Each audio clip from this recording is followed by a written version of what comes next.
Hello, everybody, and welcome to the TeacherCast Educational Broadcasting Network. My name is Jeff Bradbury. Welcome to the TeacherCast podcast. Today, we're talking all about STEM education, and we're working today with three amazing women, and we're going to be talking about Microsoft's Make What's Next campaign. I want to introduce our panel today from Microsoft Philanthropies. I want to introduce Tracy Kennedy. Tracy, welcome to the show. How are you doing today?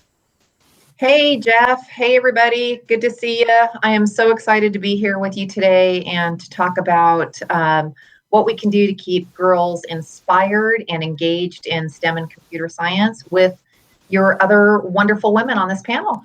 Thank you so much for joining us today. You are the Director of Marketing for YouthSpark. Tell us a little bit about YouthSpark and what it's doing these days. Sure, absolutely. Well, Microsoft YouthSpark is part of Microsoft Philanthropies, and Microsoft Philanthropies was really created to help ensure that technology was working for people. And in the case of YouthSpark, we really focus on ensuring that as many young people as possible have access to the digital skills and computer science education that can help them be successful today and tomorrow. Where can anybody go to learn more information about YouthSparks and the Microsoft Philanthropies programs? That's a great question. So the easiest URL is youthsparkhub.com, and that will get you to a great overview of the free resources and activities and links to nonprofit organizations we support that you can peruse on the web. Very, very nice. Our second guest today is an educator for the last 22 years and is doing some fantastic things in her school. I want to bring on Denise Spence. Denise, how are you today? Great. How are you? I'm excited to be a part of this webcast and sharing some insight into how we can really bridge the gap between why girls aren't getting into the STEM in careers, and then kind of share some of the things that we're doing at Dunbar High School. Nice. Tell us a little bit about yourself and what you're working on these days at Dunbar. So I am the IT programs manager for Dunbar High School. We offer over, I think we're at 35 industry credentials that students can get in the areas of network administration, game design and programming, and engineering. And then some of the focus that I've been kind of personally taxed myself to is like trying to make sure that we're catering to some of the young ladies who have chosen to get into the computer science fields and are kind of feeling a little angst because there are only a few of them that are choosing the network administration track to do the full track. So I'm mentoring them. I have a girls club called Go For It, Girls Opting for Information Technology. And so we kind of pal around together, try to make sure that they feel comfortable in what they're learning. Very, very nice. Thank you so much for joining us today. Our next guest is a Microsoft Innovative Expert. I want to bring on Miss Tiffany Thompson. Tiffany, how are you today? Welcome to the podcast. Thank you, Jeff. I am doing great. Tell us a little bit about yourself. Well, as you said, I am an MIE, or Microsoft Innovative Educator Expert. I am also an instructional technology specialist, so I work with a lot of school districts on how to incorporate technology into instruction. Right now, I've been working with my local school district, or I should say neighboring districts, on how to encourage girls to get more into STEM. I've been trying to help them develop a lot of after-school activities and free programs, and encourage them to take part in free programs that are around the state already that encourage girls to get more into STEM fields. Well, we have a great show. Thank you guys out there for being on the program, and also thank you guys for listening today. There's, of course, several great ways that you out there can be a part of this program. We love it when you find us on Twitter at TeacherCast. Leave us a voice message over at teachercast.net/voicemail. Email us at feedback@teachercast.net. And of course, you can subscribe to this and all of our shows over at teachercast.net/audio and teachercast.net/video. And so let's just kind of open the conversation here, talking a little bit about this campaign that Microsoft has called Make What's Next. Tracy, tell us a little bit about the Make What's Next campaign. Yeah, well, Microsoft's mission is to really empower every organization and person on the planet to achieve more. And to do that, it's really important for us to take a step back and think about how we ensure that all people, especially those least likely to have access to technology, can engage in using technology to achieve more, but also creating with technology to create new and innovative solutions. And so Make What's Next was really about acknowledging that we have a gap in this STEM area. In particular, actually, if you look at the data, it's really not STEM in general, but more specifically computer science and computing fields. And it's important for us to think about that, not just for the girls' sake, because we want them to have all of the opportunities available to them, but also it's really important for us all as human beings and community members in the world, because we know that when we have diversity of thought, a diversity of opinions, that we end up having more creative problem solving happening and more innovation happening. And that is really good for all of us, because we have some big, meaty problems that we need to solve today and certainly tomorrow. Now, I love the campaign. Of course, you can follow everything over at makewhatsnext.com. And I want you to talk to us a little bit about the video package that you have here. Let me see if I can pull this up. But basically in the video package, it starts off by saying, we asked girls what they wanted to change in the world. What did you find out when they actually answered that question? Well, what we found out was what we know. They have passion for the environment. They really want to help change the world. And so that was really the question we put to them. And you see in the video the responses that were not scripted. Those were all real girls with real responses. I think the video is amazing. Of course, you can check out everything over there at makewhatsnext.com. There's a lot of great resources here. There's a lot of amazing information that you can find here. Now, talk to us a little bit about what else is going on with YouthSpark and with this program here. This is something that anybody can reach out on the hashtag on Twitter and collaborate with Microsoft? Well, there's a number of ways to get involved. I mean, I think that one of the things that makes this particular campaign so exciting is that it really is a way to bring together a lot of different areas here at Microsoft. We're a very big company. We have a lot of passionate employees that volunteer their time, that give of their money.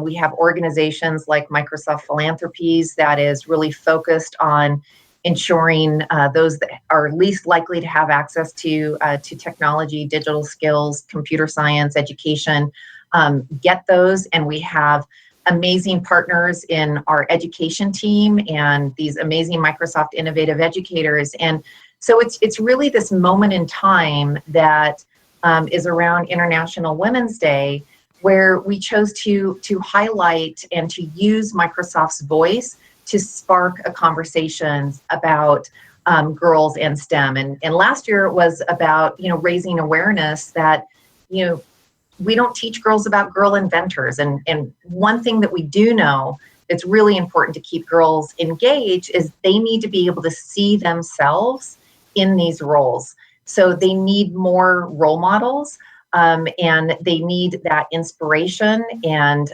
so really this campaign is about sparking those conversations in the larger community. It's about really inspiring girls to stick with it and to really spark conversations like we're having today, and getting not just girls and women thinking about what they can do, but also really, asking men and boys what they can do to help girls stay in STEM and make what's next.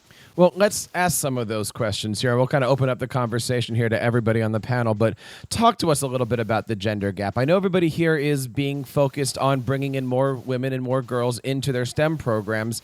Is this a challenge? Is this something that is difficult, or is this something that maybe, as you said, there aren't enough role models out there, so girls don't know that they have these opportunities? Talk to us a little bit about the programs going on in your schools today. So I personally I have a girls club, and so I pose some of those same questions to them all the time. Like, what is it that is preventing other young girls? Because obviously they've chosen to get into the tech field, but there's some that have not. And so, what is it that is like hampering them there? And a lot of them are really, it's about that relationship that they have with themselves, and then on top of it is the relationship that they have with their peers. So one of them answered, really, boys and men that are in the industry sharing their experiences isn't really the problem. It's really that they don't see enough of their peers doing those skill sets. So there's not enough girls, so they hold back.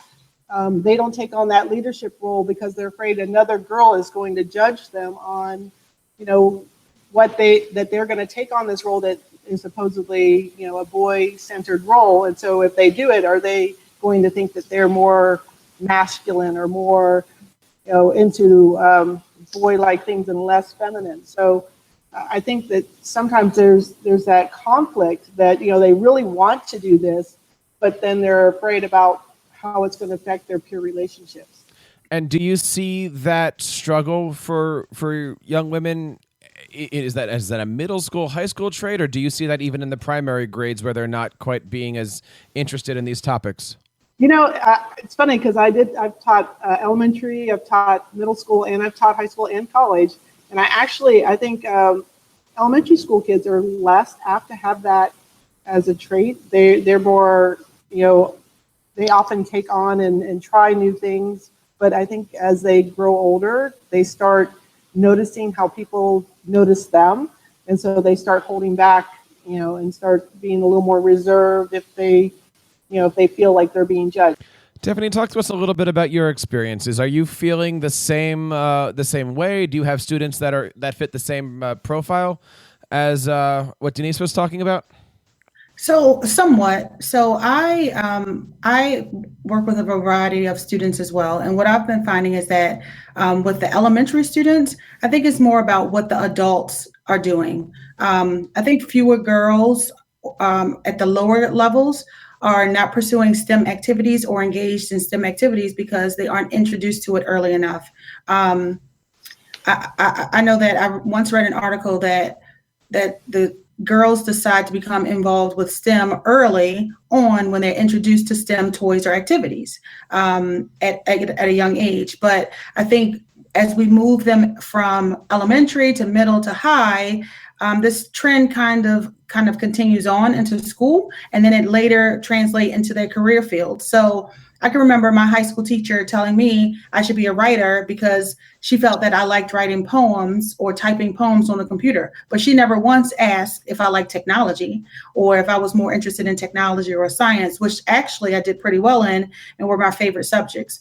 And even recently, working with the school districts in my area, I found that no matter how much we promote STEM and saying it's for everyone, and that we really want to see girls involved in STEM, a lot of it comes from parents. We still have parents who are like, girls should play with dolls, and girls should wear pink, and girls should do this, and boys should play with trucks, and boys should be involved in science and technology. And so we push boys into these STEM fields and we push girls into these non-STEM fields starting early on. And then it's consistent throughout their entire lives. And then I feel as though these stereotypes don't really disappear. They just don't. Hence the reason boys grow up thinking, they can't play with dolls or they can't be a nurse. And girls grow up thinking they can't be like Albert Einstein or like Matthew Henson. And so these kind of stereotypes weigh heavily on us because I'm a girl. I can say it weighed heavily on me. And then unfortunately, as I got older, society continued to reinforce this sort of stereotype. And then it wasn't until I actually moved overseas to Japan and realized that a lot of girls there, and I was an adult, but more younger girls in high school that I was working with, they were interested in technology and they were doing things and creating things and doing robotics. And so I think it's up to us as the adults to kind of encourage them and be their cheerleaders. I recently offered a robotics and coding club for young kids and K-5, and I only had one girl, and that was my son's best friend. And the only reason she came is because she had been over to our house playing with our little robot, Dash and Dot. Mm-hmm. And so she was excited about it. But I think that it starts early, and we need to try to change that. We need to get to the kids early and change their perceptions so that they don't later lead this or kind of think that they can't be in STEM because of their gender. Well, I mean, it's so interesting, Tiffany and Denise. There's research out there that and it differs a little bit, but basically the research shows that there really isn't any difference in the enthusiasm around STEM subjects, but that it starts to precipitously drop off around age 11 or 12. And one thing I think that we need to really think about is, to not oversimplify. So certainly gender stereotypes, play a role, and people's perception about what girls and boys should be doing. And also, there are myths that we need to help debunk for girls. So when you ask girls about computer science, for example, they envision somebody in a basement, playing video games or coding, all by themselves, when actually, computer science is a very collaborative exercise that, computer scientists do things as teams. They solve problems as teams. It's actually a very creative endeavor. They think if they're not good with math, then they won't be good with computer science. All of these things are myths that we can help really debunk. A lack of role models is another issue. There's a whole other set of issue about why young women and women may not stay in STEM fields. So I don't want us to oversimplify this issue. Even the curriculum, right? How it's being taught in the classroom. Mm-hmm. Girls very much like to understand how what they're doing is related to their own life, and not just girls, right? Many kids, we know problem-based learning, right?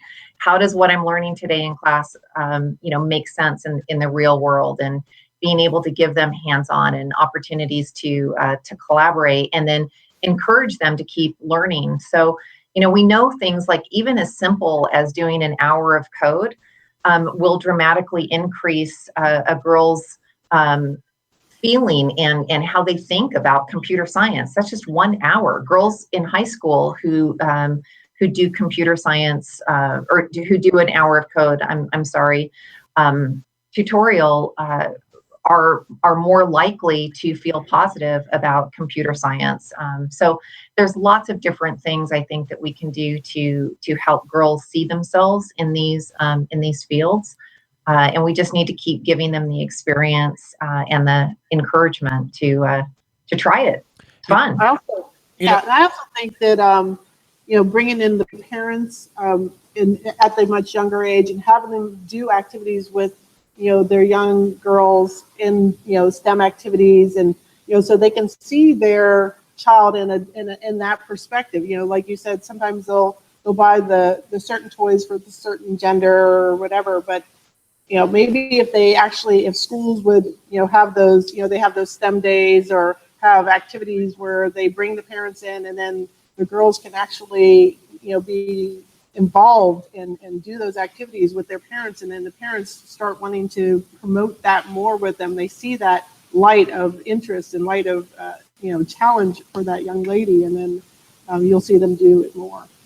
We really seem to be breaking this down into three different categories, right? We have the beginning, which is the advertising, and you talked about how do we get the parents involved, how do we create the programs that will bring in, girls into these STEM areas. Then we have, once the kid is in the program, how do we keep them there? And we talk a lot about peers, and I know with the music background, you always saw that in that middle school area, if you lose one girl, you lose five.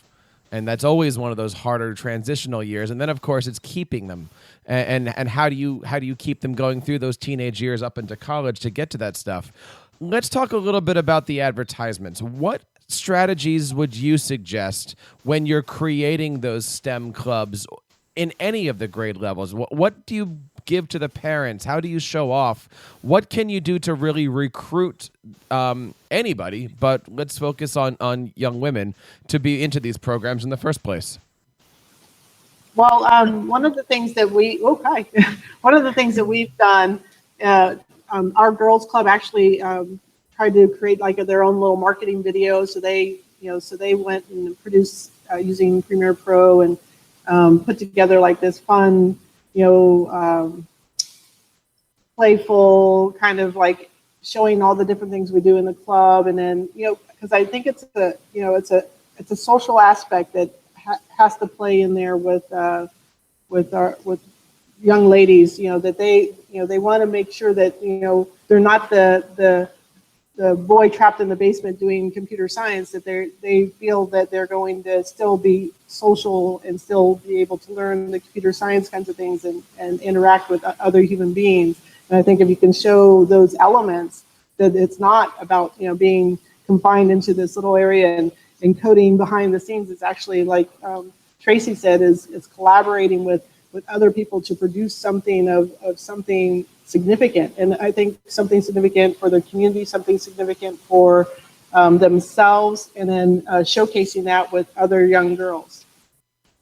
I think I like that. And Denise, I also found that with the college level students that I work with, one of the things that really brought them into trying to learn more about tech, we created a techno squad of sorts, and we asked girls, and we asked everyone really, but we tried to encourage girls as well to be a part of this techno squad. So they are kind of like the ambassadors for other students on our campus. And so they encourage other students to come in, to try tech tools, to participate in activities like I recently just planned this Bits and Bytes sort of activity where anyone could stop by and ask questions about various technologies. And I asked the Techno Squad, which is now made up mostly of girls, to come in to demo and kind of be role models and ambassadors for these types of activities. And I think if we have to promote it, have like open discussions and have women role models there so that they can actually see their face or people that look like them and kind of see themselves in those roles, then I think they're more likely to be interested. Whereas if they don't see themselves, then they probably, like you said, think that, I'm going to be down in the basement by myself and I'll be the only one, or I'll be the only girl, and then they don't want to participate. So I think it's important to make sure that they feel like they're inclusive, that they're included in this sort of field. Well, it's one thing to be the tech person, and that could be a tech coach, tech teacher, whatever, and know that this gender gap exists and know that you're the one that's trying to recruit everybody into these programs. What can a tech coach or a tech person do to encourage general education classroom teachers to encourage their students that they're with every single day to maybe try some of these engineering things, or even just go out and, as a 4th or 5th grade teacher, do a STEM activity on their own with their students without the use of the tech coach, the STEM coordinator, something like that? How do we bring STEM and try to bridge the gender gap in the regular classrooms? Can I talk about just computer science really quickly? I mean, we have been talking a little bit about older girls, and I think one of the things that we need to do is to help debunk some myths with adults, right? With educators who hear the words computer science and think, oh, that's not me, right? That's for high school or that's for college. And actually, there's a couple of different computer science standards frameworks that are coming out. They're very closely related to math in some ways, but it's really about teaching kids how to think logically, and that needs to happen, in kindergarten, right? To teach them to be creative problem solvers, how to think logically and break things down into smaller bits. An output of computer science education is grit and perseverance and being okay with failure. And these are all things that teachers really know intuitively, but they don't think about as things that can be taught through a computer science education that can be integrated into other curriculum areas. And so one of the things that I've seen teachers, especially of younger kids, really excited about is like the realization that you can teach computer science concepts without even having kids on a computer. And so I'd encourage anyone who hasn't gone out and checked out the great curriculum on csunplugged.org. There are exercises that get kids, out in the playground, doing things with blackboards, organizing cups and doing puzzles. That is computer science without a computer, because it's really teaching that computational thinking and problem solving. I would like to piggyback on that and say, I know as a teacher and educator myself, one of the things that I initially tried to do was provide more open-ended, sort of non-specific tasks that allow my own students to explore their own interests in multiple intelligences. I think, and I've had conversations with a lot of educators that I work with and teachers that are in my grad level course. And a lot of times they say, well, this is my multiple intelligence, or this is how I learn. And I'm not comfortable teaching, or don't feel confident and strong teaching to other intelligences. And I think that if we let students explore their own interests and use their own multiple intelligences, as well as create sort of STEM related learning experiences, then we can reach a lot more students. I think also, it's about differentiation. I am a big proponent of differentiation and being a true universal designer for learning. And we should provide more opportunities where students can express themselves and engage in activities that relate to their learning style. And then not only that, provide more opportunities for them to see themselves in STEM fields. As you mentioned, just seeing themselves in books or in classroom decor and conversation, real life, and creating more problem-based experiences and creative thinking and problem solving, and even interdisciplinary units that not necessarily are STEM related, but as you said, build on or weave in STEM topics and STEM skills. For so many educators out there, the question is, well, what can I do? How do I get involved with all of this? And I know over on makewhatsnext.com, there is a section called Get Involved. And maybe we can talk about some of these things here. One of the things that is suggested onto the getting involved, and we've already mentioned it here a couple times, is the Hour of Code. Now, for many people, Hour of Code is just the beginning, right? It doesn't mean 60 minutes and stop, put it away until the next December. It's right. I mean, there's what here? There's over 175. I don't know the exact number, but there's a ton of different resources that are, elementary specific, middle school, high school specific, boy specific, girl specific. There's a lot of things in here that are very, very amazing. And I've used a lot of these literally K-12 as a tech coach in my district. Can we talk a little bit about what parents and educators can find over at hourofcode.com?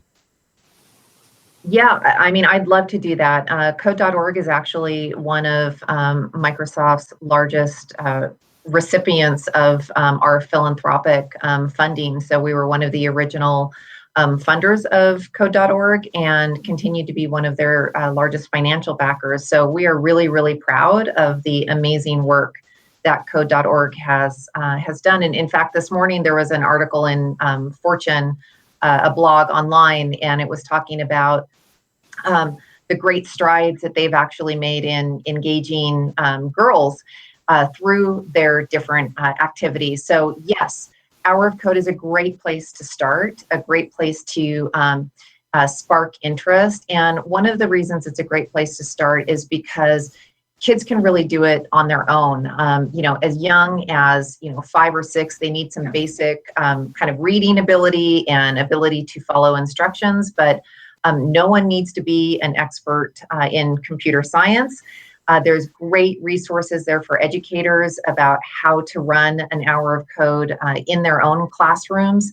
At the school level, there's a great Minecraft tutorial, and you all know how kids love Minecraft, so that's a great way to get them engaged and a very large percentage of Minecraft fans are girls as well. So Hour of Code is great, but I really want to emphasize, Jeff, what you said. It's a great place to start. What to do next?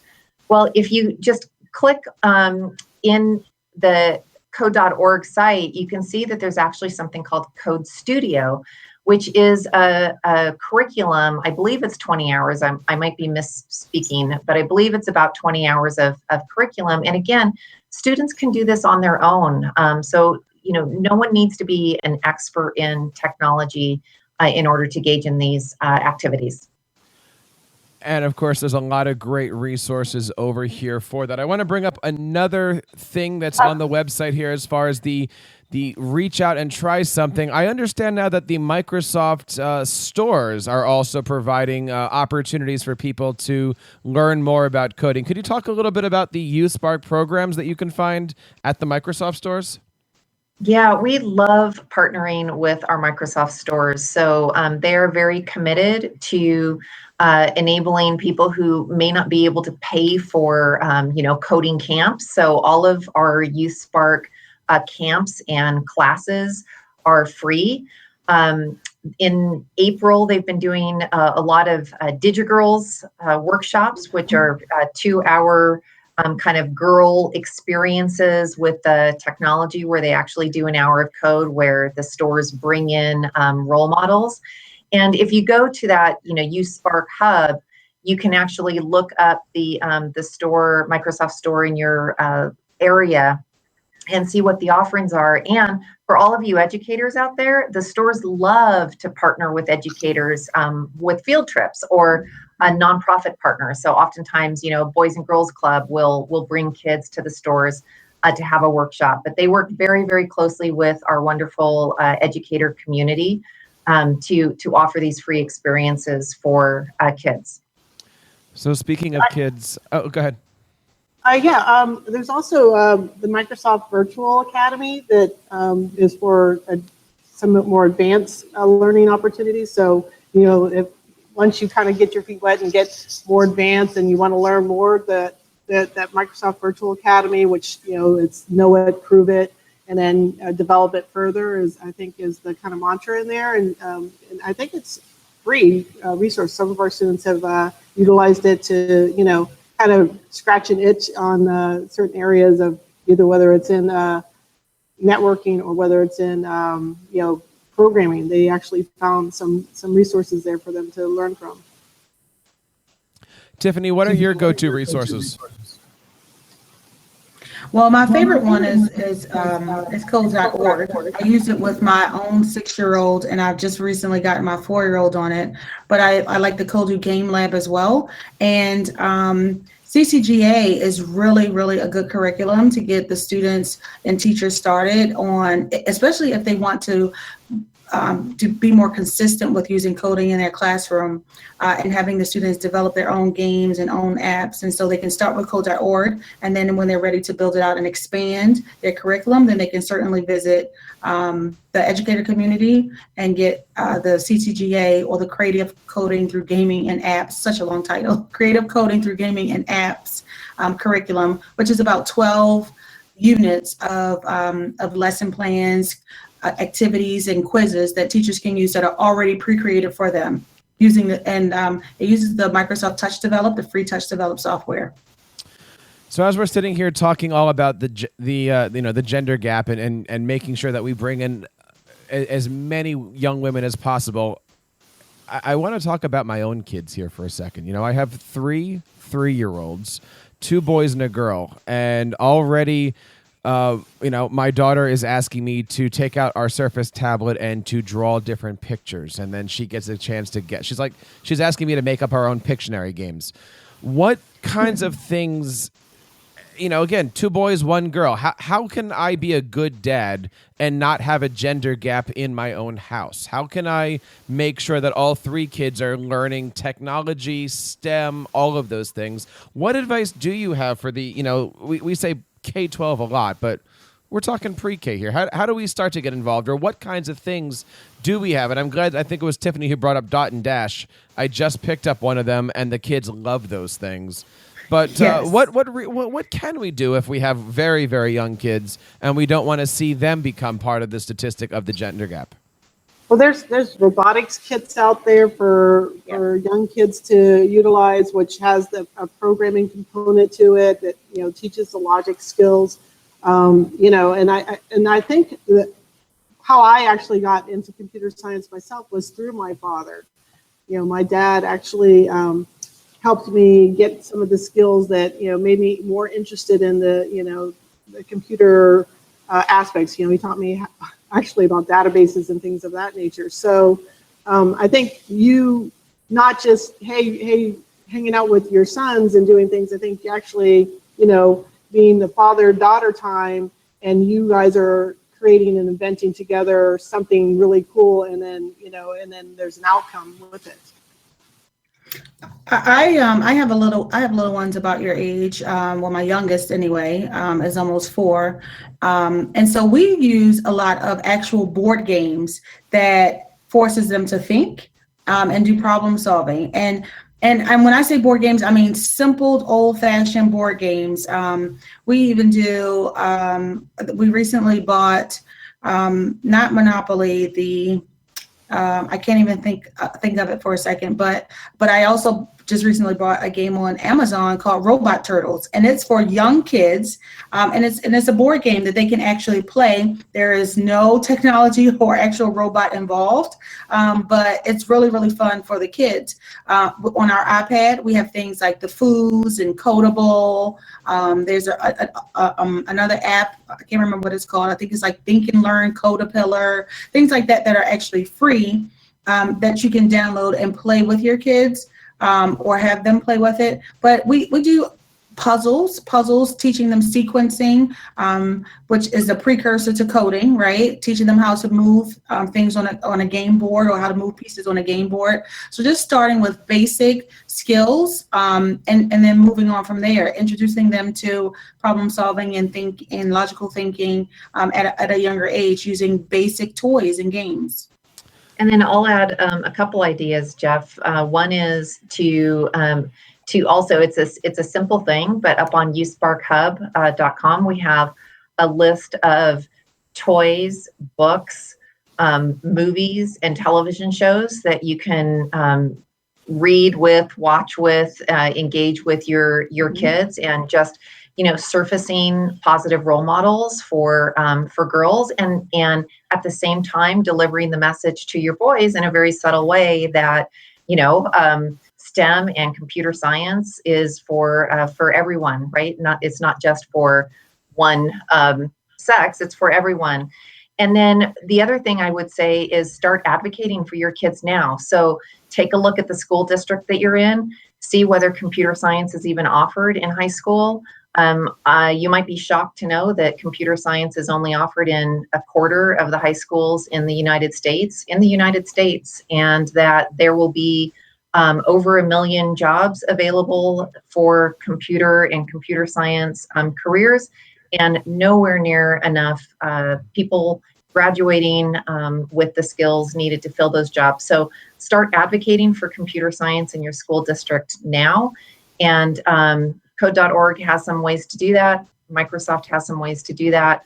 It's that building capacity and helping advocate with your state legislators to make computer science mandatory for all students. All amazing answers, and I know I'll certainly be listening to this and taking some notes on everything that everyone's saying here. We've been talking a lot today about bridging the gender gap, how to bring in more girls into STEM, into coding programs. I want to close with one very important question here. We're here to support the great work that Microsoft is doing, Microsoft Philanthropies, Microsoft Education. Talk to us about what Microsoft is doing here. Talk to us a little bit about what their next steps are. What can we expect from Microsoft, or what can we help with Microsoft and support them maybe over the next 6 to 12 months to help out with this gender gap? Well, it's really not about, helping Microsoft, right? It's really about making sure that everybody has the skills needed to really live to their fullest potential. For Microsoft, we have that mission statement about helping every organization and person on the planet to achieve more. And for Microsoft Philanthropies, that really means looking for those places where those people who are least likely to have access to these opportunities, and working with incredible nonprofits like Code.org, like Girls Who Code, like the Boys and Girls Club, like City Year. We actually work with over 100.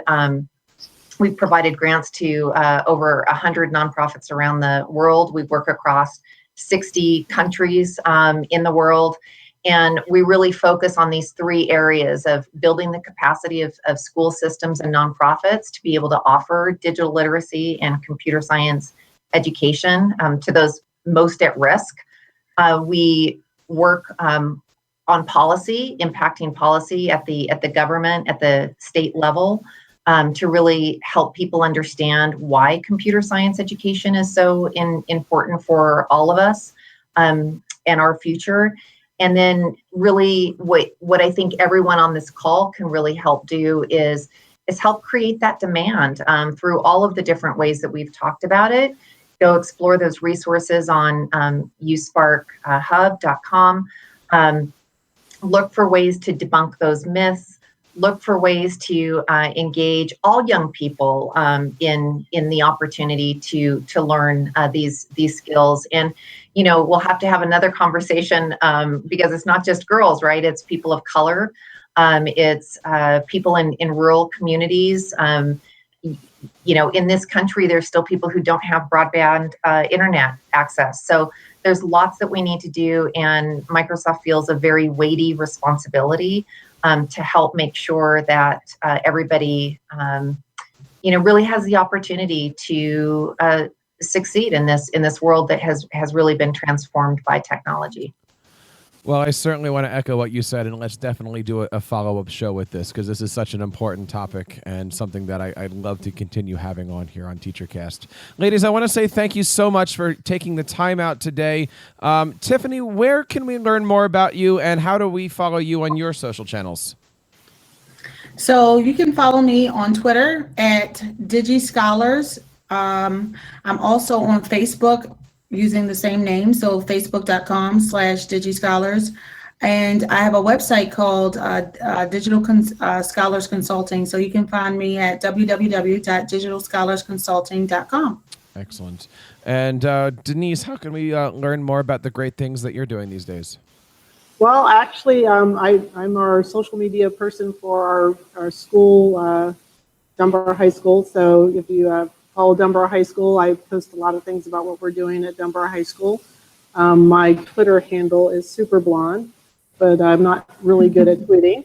However, like I said, most of my social media comes through me being proactive about the things we're doing at Dunbar High School. So just follow Dunbar High School in Fort Myers, Florida.